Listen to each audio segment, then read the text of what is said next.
Hello guys, welcome to our channel. నేను మీ వెంకట్ తేజ. ప్రస్తుతం మనతో పాటు సీనియర్ జర్నలిస్ట్ తమ బాలాజీ గారు ఉన్నారు. నమస్తే సార్. అయితే రాజ్ తరుణ్ లావణ్య కేసు ఇప్పటివరకు కూడా ఒక కొలిక్కి రాలేదు. మొన్న విన్నాం లావణ్య ఆత్మహత్య ప్రయత్నం చేసింది. దాని తర్వాత కొంతమంది అడ్వకేట్స్ అందరూ కూడా కౌన్సిలింగ్ ఇచ్చి తనని కాపాడారని చెప్పేసి. అయితే రీసెంట్గా ఒక వార్త వెలుగులోకి వచ్చింది, రాజ్ తరుణ్ కూడా ఆత్మహత్య చేసుకోవడానికి ప్రయత్నించాడని చెప్పేసి. అది ఎంతవరకు వాస్తవం? ఇంతకుముందు ఏంటంటే ఈ భార్యాభర్తలు కావచ్చు, లేకపోతే అమ్మాయి అబ్బాయి రిలేషన్షిప్స్ గొడవలు అనేవి అనాది కాలం నుంచి ఉంది, కొత్తగా ఇప్పుడు వచ్చింది కాదు. కాకపోతే ఇవాళ ఉన్న మీడియా రీత్యా ఏమైందంటే ప్రైవేట్ అనేది లేదు ఎవరికి. పర్సనల్ ఈజ్ పొలిటికల్ అని మామూలుగా ఫెమినిస్టులు అంటుంటారు, కానీ ఇవాళ అది అందరికీ వర్తిస్తుంది. ఎవరికి ప్రైవసీ అనేది పోయింది అనమాట. సో మనల్ని ఎవరో ఒకరు అబ్జర్వ్ చేస్తుంటారు, మనం పబ్లిక్లో ఉన్నట్టే బిహేవ్ చేయాలి తప్ప మనకేదో ప్రైవసీ ఉంది, మనం మన ఫోన్లో చూసుకుంటున్నాం కదా అనుకుంటే కుదరదు. సెల్ ఫోన్ ఉందంటేనే నీకు ప్రైవసీ లేదు, నువ్వు బయటకు వస్తే నీ కెమెరాలు ఉంటాయి. కాబట్టి ఎవరితోనో మాట్లాడుతుంటే అవతల రికార్డ్ చేస్తున్నాడేమో తెలియదు. కాబట్టి ఎక్కడా ఇప్పుడు ప్రైవసీ అనేది లేదు. ఆ విషయం మరొకసారి ఇక్కడ రాజ్ తరుణ్కి ప్రూవ్ అయింది. మామూలుగా అయితే హీరోలు రాజ్ తరుణ్ కావచ్చు, ఇంకెవరైనా, ఇవాళ హీరోలే అక్కర్లేదు, ఎవరైనా కొంత హ్యాండ్సమ్గా ఉండి కొంత డబ్బున్న అబ్బాయిలు మల్టిపుల్ రిలేషన్షిప్స్ అబ్బాయిలు పెట్టుకుంటున్నారు. అలాగే ఒక మాదిరి అందం ఉన్న అమ్మాయి కనీసం మల్టిపుల్ 4, 5, ముగ్గురు అఫైర్లు అనేవి వెరీ వెరీ కామన్. ఇవాళ అబ్బాయిలకి అమ్మాయిలకి అఫైర్లు అనేవి చాలా కామన్. సో అలాగా అతను పబ్లిక్ లైఫ్లో ఉన్నాడు, సినిమా హీరో, కాబట్టి అతనికి ఉండడంలో పెద్ద ఆశ్చర్యం లేదు. అయితే ఇక్కడ లావణ్య ఇష్యూలో ఏం జరిగిందంటే, లావణ్య అనే అమ్మాయి చాలా అర్లీగా అంటే 2014 ఆ ప్రాంతంలో అతని కెరీర్ పెద్దగా సక్సెస్ కానప్పుడే తనతో ఉండడం, వీళ్ళిద్దరూ సహజీవనం అయితే చేశారనేది మాత్రం క్లియర్. అయితే పెళ్లి జరిగిందా లేదనేది క్లియర్గా లేదు. ఎందుకంటే పెళ్లి జరిగినట్టుగా ఆధారాలు ఏమన్నా ఉంటే అది లీగల్గా కోర్టులో తేలుతుంది.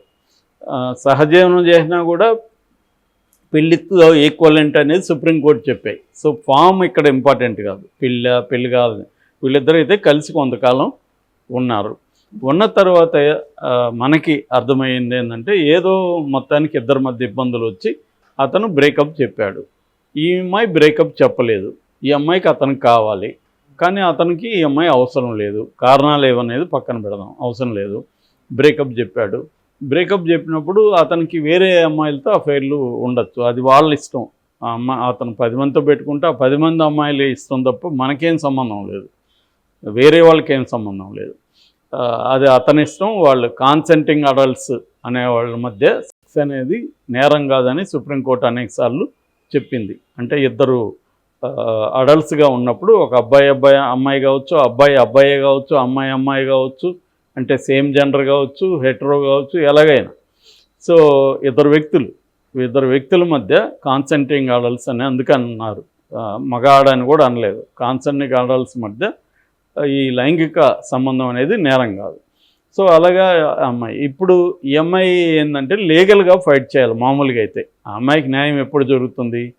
లీగల్గా ఆ అమ్మాయి ఫైట్ చేస్తే ఆ అమ్మాయికి న్యాయమో లేదా అమ్మాయి కోరుకున్నదో జరుగుతుంది. మామూలుగా నేను చెప్పాను, ఇప్పుడు కొత్తగా వచ్చిన భారతీయ న్యాయ సంహిత అనే చట్టం వచ్చింది ఐపీసీ స్థానంలో. అందులో సెక్షన్ 69 ప్రకారం అయితే అతనికి 10 ఏళ్ళు జైలు శిక్ష పడే అవకాశం అయితే ఉంది. ఎందుకంటే దాని మీద పెట్టారు కూడా ఆల్రెడీ కేసుని. ఎందుకు ఉందంటే, ఒక అబ్బాయి ఫాల్స్ ప్రామిసెస్తో అమ్మాయితో అఫైర్ పెట్టుకొని సెక్సువల్ రిలేషన్స్ పెట్టుకొని తర్వాత బ్రేకప్గా అని చెప్తే ఈ అమ్మాయి కానీ కేసు పెడితే అతనికి 10 ఏళ్ళ వరకు జైలు శిక్ష పడుతుంది, ఎవరికైనా, రాజ్ తరుణ్కి కానీ ఇంకెవరికైనా. ఆ రకంగా ఈ అమ్మాయి కానీ ప్రూవ్ చేయగలిగితే, ఇతను ఫాల్స్ ప్రామిసెస్ ఇచ్చాడు, నాకు పెళ్లి చేసుకుంటానని చెప్పాడు కానీ నన్ను పెళ్లి చేసుకోలేదు అని కానీ చెప్తే, అది ప్రూవ్ చేయగలిగితే కోర్టులో రాజ్ తరుణ్కి 10 ఏళ్ళు జైలు శిక్ష పడే అవకాశం. 10 ఏళ్ళు అంటే అది హైయెస్ట్, 10 ఏళ్ళు పడుతుందని కాదు, అది జడ్జిని బట్టి ఉంటుంది. ఏదేమైనా 10 ఏళ్ళ వరకు జైలు శిక్ష వేయచ్చు ఎవరైనా అనుకుంటే జడ్జెస్. ఆ చట్టంలో ఉంది, అది ఫైన్ కూడా పడుతుంది. ఇది మొన్న చెప్పాను నేను, ఇది చాలా దారుణమైన చట్టం. ముఖ్యంగా అబ్బాయిల పాలిట ఇది నరకం చూపిస్తుంది అబ్బాయిలకి ఇది. మరి ఆ రకంగా అయితే ఈ అమ్మాయికి ఇది ఇక్కడ అన్యాయం అన్యాయం అనేది మనం మాట్లాడలేము. ఎందుకంటే ఇప్పుడు బలవంతంగా అతను నాకు నీతో ఇంట్రెస్ట్ లేదన్నప్పుడు బలవంతంగా ఎలా కాపురం చేస్తారు ఎవరైనా?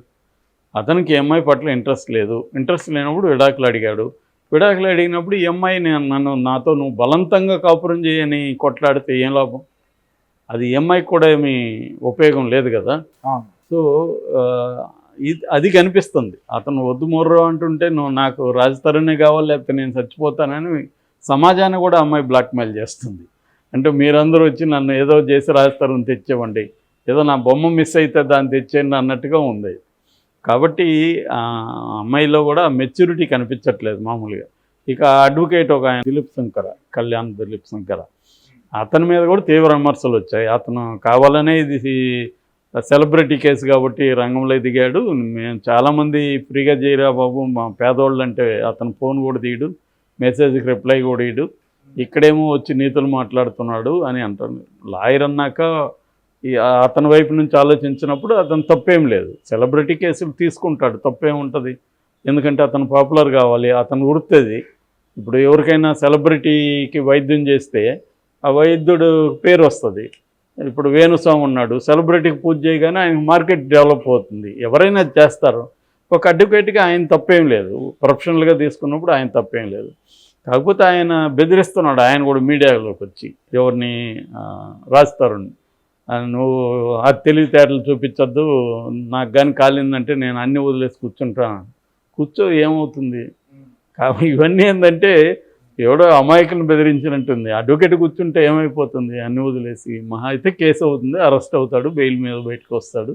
ఇంతే కదా జరగబోతుంది ఈ కేసులో. అతను ఏమీ నేరం చేశాడు, అతనికి ఈ అమ్మాయితో కొంతకాలం కాపురం చేశాడు, ఇష్టం లేదు. సో అతని వైపు నుంచి ఆలోచించినప్పుడు రాజతరుణ్ది అంటే నాకు ఇష్టం లేకుండా ఇదేమన్నా లైఫ్ ఇంప్రిజన్మెంటా? లైఫ్ ఇంప్రిజన్మెంట్ కాదు కదా. ఒక అమ్మాయితో నువ్వు కొంతకాలం స్నేహం చేశావు, ఇద్దరు కలిసే కదా, ఇద్దరు ఒప్పుకొని చేశారు. ఇప్పుడు అతనికి ఇష్టం లేదు. ఇష్టం లేదన్నప్పుడు విడాకులు ఇవ్వాలి తప్ప, లేదా లీగల్గా తీసుకోవాలి తప్ప బయటకు వచ్చి నేను నీ అంత చూస్తాను, ఇది బ్లాక్మెయిలే కదా, నేను ఆత్మహత్య చేసుకుంటాను అని ఈ అమ్మాయి చెప్పడం కూడా నిజానికి అమ్మాయి మీద కూడా కేసు పెట్టచ్చు ఇవాళ. ఎందుకంటే ఆత్మహత్య చేసుకుంటాను అనడం కానీ ఆత్మహత్య అటెంప్ట్గా కూడా నేరాలే. కాబట్టి ఆ రకంగా కూడా అది కరెక్ట్ కాదు. అమ్మాయి ఫ్రస్ట్రేషన్ ఉండొచ్చు, అమ్మాయికి బాధ ఉండొచ్చు, కానీ అమ్మాయి కూడా ఆలోచించాలి. వాళ్ళ తల్లిదండ్రులు కూడా ఏమీ డిఫరెంట్గా లేరు. సో అయితే ఈ కాంటెక్స్లో మొన్న అమ్మాయి ఆత్మహత్య చేసుకుంటానే అదొక డ్రామా నడిచింది, అది కూడా విచిత్రంగానే ఉంది. లాయర్ ఇమ్మీడియట్గా మీడియాకి చెప్పడం ఇవేదో జరిగింది. ఇప్పుడు రివర్స్లో రాజతరుణ్ కూడా ఆత్మహత్య చేసుకోవడానికి ప్రయత్నించడానని ఒక వార్త వైరల్ వస్తుంది. సో ఆ వార్త ఏంటంటే తీరా వార్త చూస్తే అది ఇప్పటి ఆత్మహత్య అటెంప్ట్ కాదు అది. అంటే ఇప్పుడు ఎలాగుంటుందంటే ఒక న్యూస్ బయటకు వస్తే దాని చుట్టూ రకరకాల కల్పనలు, గాసిపులు, రూమర్లు బయటకు వచ్చేస్తాయి. ఏది రూమరు ఏది వాస్తవం అనేది తెలుసుకునేది కూడా చాలా కష్టం మనకి. అందువల్ల మనం తెలుసుకోకుండా దాన్ని వ్యాఖ్యానించలేం. కానీ ఈ వార్తలో ఏం జరిగిందనేది చూస్తే రాజతరుణ్ కరోనా టైంలో ఆత్మహత్య చేసుకోవాలనుకున్నాడంట, లాక్డౌన్ పీరియడ్లో. ఎందుకంటే అతను ఒంటరిగా ఉన్నాడంట, వాళ్ళ బంధువులంతా వాళ్ళ అమ్మ నాన్న వాళ్ళందరూ గోవాలో ఇరుక్కున్నారు లాక్డౌన్ టైంలో. ఇతను ఒంటరిగా ఉన్నప్పుడు పిచ్చెక్కింది, ఫ్రెండ్కి ఫోన్ చేసి చెప్పాడు నాకు ఆత్మహత్య చేసుకోవాలనిపిస్తుంది అంటే నేను వెళ్ళి తీసుకొచ్చాను, అతను మా దగ్గర పెట్టుకున్నాను, మా ఇంట్లో పిల్లలంతా ఉన్నారు వాళ్ళతో ఆడుకుంటా అతను టైంపాస్ చేశాడు 3 నెలలు, అందువల్ల అతను బతికాడని అతను ఏదో చెప్పాడు. మామూలుగానే మనకు ఎవడన్నా ఫోన్ చేస్తే పిచ్చెక్కుతుంది గురు ఆత్మహత్య చేసుకుందాం అనిపిస్తుంది అంటాం అనుకో, అంత మాత్రాన సీరియస్గా ఆత్మహత్య అటెంప్ట్ కాదు కదా అది. కరోనా టైంలో అందరికీ అలాగా చాలామందికి పిచ్చెక్కింది, ఎవరిని కలవకూడదు, ఇళ్ళల్లో ఉండాలి, అలాగే ఒంటరిగా ఉండే వాళ్ళకి చాలామందికి అది హారిబుల్గా ఉంటుంది. ముఖ్యంగా ఫ్రెండ్స్తో రెగ్యులర్ కలిసే వాళ్ళకి ఒక్కసారిగా ఒంటరిగా ఉండిపోవాలి అంటే అది నిజంగానే పిచ్చెక్కే అంశం. అలాగే ఏమన్నా చెప్పుండొచ్చు తప్ప అతను ఏదో నిజంగా ఆత్మహత్య అటెంప్ట్ అనేది కాదు. రాజతరుణ్ కూడా దీన్ని గట్టిగా ఎదుర్కోవడానికి అతను ట్రై చేస్తున్నాడు. ఫైనల్గా ఇదేం జరగకపోవచ్చు, కొంతకాలం సెన్సేషన్ అయ్యి మళ్ళీ సర్దుకుంటుంది. ఎంఐ ఎలాగో అతను రాడు, అతను ఎంఐతో కలిసి ఉన్నాడు, లీగల్గా చూసుకుంటాడు, లీగల్గా అతను కూడా అడ్వకేట్లను పెట్టుకుంటాడు, జరుగుతుంది. అంతకంటే ఏం జరుగుతుంది?